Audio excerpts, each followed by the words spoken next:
Hello, I'm Dale Sung from the Adelaide Rural Clinical School, and this is a short video tutorial on how to contribute questions to the ExamSoft question bank. So you want to go to www.examsoft.com/Adelaide, and that will take you to this page. You then need to log on from the administrator faculty area, clicking that log on button, and that will prompt you for your university username and password. Once you're logged in, you're taken to this welcome page, and you can use the icons to navigate, or you can use these tabs across the top. I'm going to go into the questions area to write a question. So once we're in this area, we can see there's a whole heap of questions on this main part of the page, and they're ordered by title, and you can see a whole heap of columns there. You can also preview, which is really useful, just putting your mouse over to get a quick view of that question. The questions are arranged by folder, so each question is stored in a folder, so a question can only be in one folder, and most staff will be contributing questions to their own staff folder. You can also look at the questions by category. So categories are the tags that we can apply to questions. So for example, if I go down to AMC patient group and I look in child health, I'll see there's a question, first question, diabetes type 1. So I'll also, if I look at the tag endocrine, I'll see there's also that question is in that category. So a question can be tagged to multiple categories.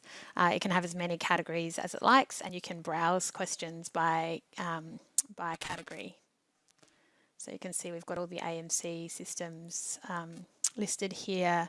There's our courses are listed here, author, all of those types of things, and you can have a look at that.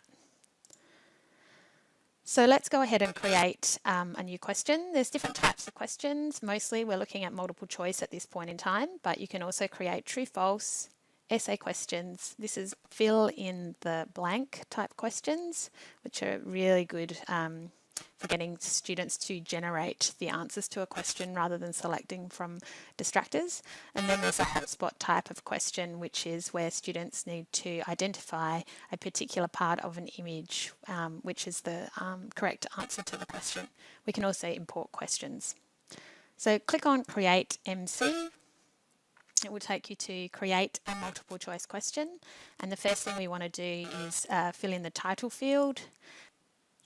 And the title of your question should be the course that that question roughly belongs to. So for example, human reproductive health, HRH. And then the topic, so antenatal. And then the subtopic, pregnancy, dating.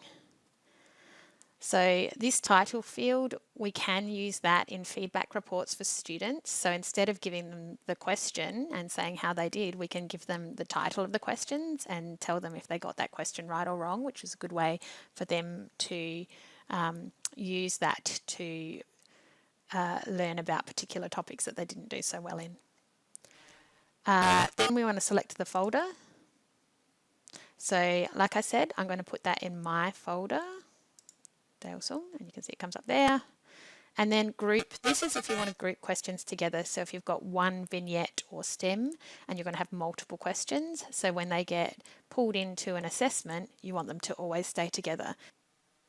So I'm going to leave that group field blank for now. We're not going to use that in this example. Next, we're going to write our actual question text, and I'm going to do a pregnancy dating question. So Alice has a regular 28-day cycle. Her LMP started on September 9th. Using the girls' rule, what is her expected due date? And then I'll enter in some answer options. So I will say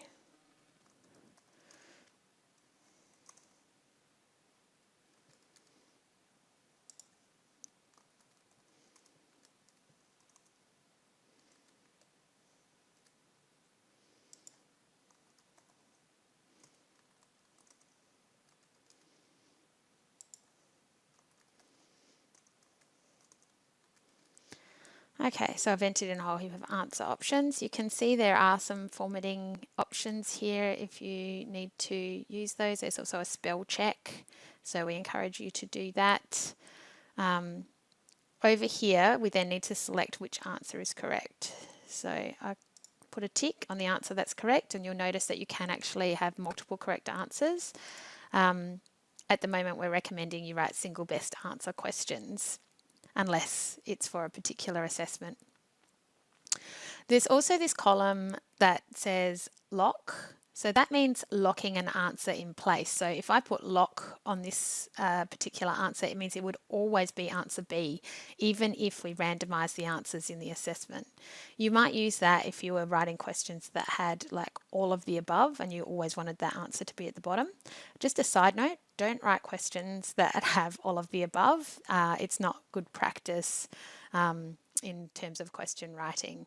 But for example, with this question, you could actually lock all the answers in place so that students always see them in chronological order. You can also delete an answer option using the little cross and add extra options using add new answer choice.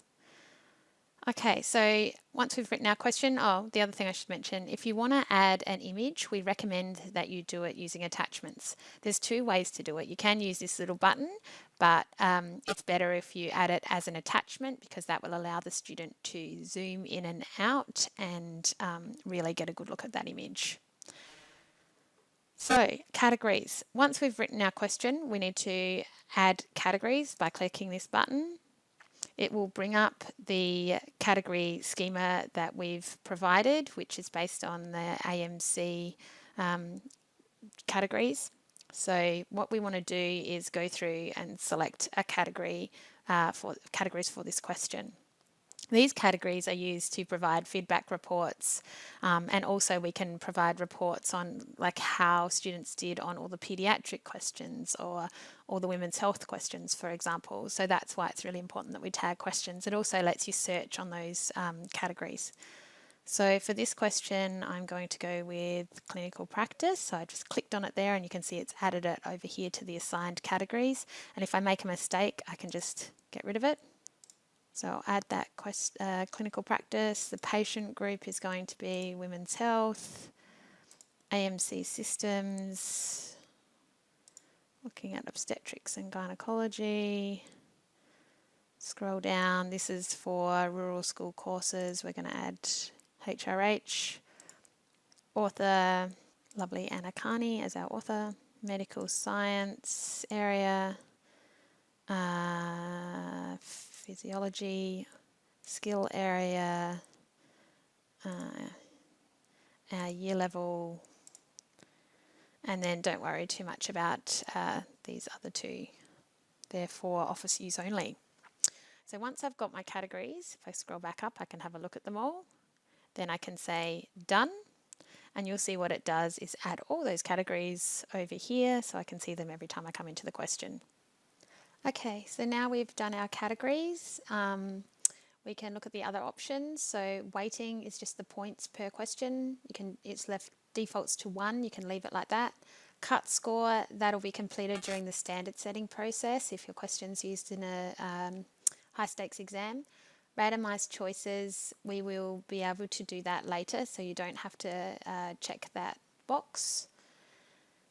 Down here there's a box for a rationale. That is something that we can provide to students as feedback. So it's good to link it to learning outcomes and the curriculum there and give students a clue as to what the clinical reasoning for this question was, but without giving away the answer for that particular question. There's also an internal comments area, and you can use this to actually make notes about the question that will never be provided to students. So if you make a revision, this might be where you put a note saying, I revised this because of this. Or if someone's requested you revise a question, it should have notes in there on why they've requested that revision. So now you can save your question.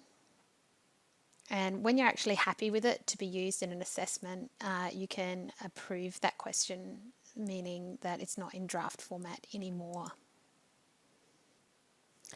So now you've got your question, you can use the breadcrumbs along here to go back through the folder structure.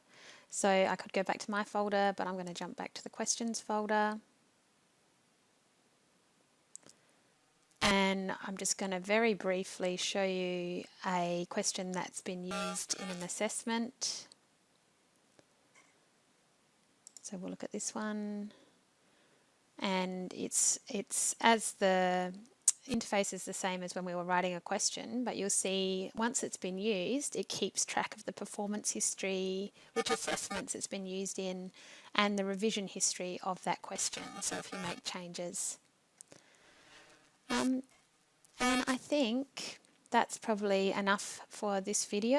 So that's going to be the end of this how-to video, how to write a question. Good luck in your question writing.